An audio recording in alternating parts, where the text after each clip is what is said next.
2026 JEE main entrance പരീക്ഷയിൽ തിളക്കമാർന്ന വിജയവുമായി Pala brilliant study centre. കേരളത്തിലെ 1ാം rank ഉൾപ്പെടെ ആദ്യ 7 സ്ഥാനങ്ങളും ലക്ഷദ്വീപിലെ 1ാം സ്ഥാനവും ഇന്ത്യക്ക് പുറത്ത് പരീക്ഷ എഴുതിയവരെ 1ാം സ്ഥാനവും കരസ്ഥമാക്കിയാണ് ബ്രില്യന്റിലെ വിദ്യാർത്ഥികൾ ബ്രില്യന്റായത്.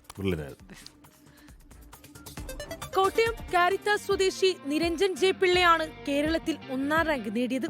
അഖിലേന്ത്യാ തലത്തിൽ 110ാം റാങ്കാണ് നിരഞ്ജന്. ഇടപ്പള്ളി സ്വദേശി അമിത് ആന്റണിക്കാണ് കേരളത്തിൽ 2ാം റാങ്ക്. തൃശൂർ സ്വദേശി വൈഷ്ണവ് ENK 3ാം റാങ്കും തിരുവനന്തപുരത്തുകാരൻ കിഷൻ ശിവദാസ് 4ാം റാങ്കും എറണാകുളം അയ്യമ്പുഴ സ്വദേശി റോഷൻ രാജു 5ാം റാങ്കും സ്വന്തമാക്കി.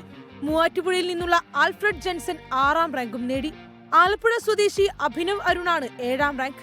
കേരളത്തിലെ 1ാം റാങ്കിന് പുറമെ വിദേശ രാജ്യങ്ങളിൽ പരീക്ഷ എഴുതിയവരിൽ ഡേവിസ് S. ജോണും ലക്ഷദ്വീപിൽ നിന്ന് പരീക്ഷ എഴുതിയവരിൽ റയാൻ സാക്കിയും 1ാം സ്ഥാനം നേടിയതോടെ JEE മൈൻസിൽ 3 1ാം റാങ്കുമായി ശ്രദ്ധ ആകർഷിക്കുകയാണ് പാലാ ബ്രില്യന്റ്.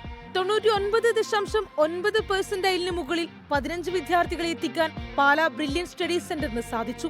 350 വിദ്യാർത്ഥികൾ 99% മുകളിലെത്തി. 2000-ലധികം വിദ്യാർത്ഥികൾ JEE അഡ്വാൻസ് പരീക്ഷയ്ക്ക് യോഗ്യത നേടി. ഉന്നത വിജയം നേടിയവരെ ബ്രില്യൻ സ്റ്റഡി സെന്റർ ഡയറക്ടേഴ്സ് അനുമോദിച്ചു. News desk 24.